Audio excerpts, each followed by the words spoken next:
আপনার আয়ু যদি কয়েক হাজার বছর হতো তাহলে সময়ের বিলাসিতা আপনাকে মানাতো।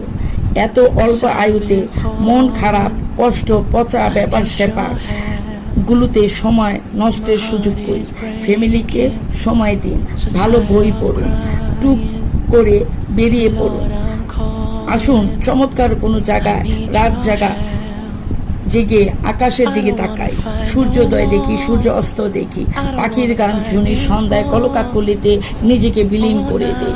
আসুন 5 ওয়াক্ত নামাজ করি, নদীর ঢেউয়ের অনুভব করি, ভরা পূর্ণিমাতে এবং ভরা অবসাদ সময় তীব্র জোয়ারে ভেসে যাই সাগরের গভীরে। প্রতিদিন সময় করে আধা ঘন্টা আল্লাহর ইবাদতে মগ্ন থাকি। আসুন না সবাই নিষ্পাপ বাচ্চাদের সাথে মিশি, নিষ্পাপ মানুষের সাথে মিশি, আমাদের জন্য যে করে তার সাথে মিশি, আমাদেরকে ভালো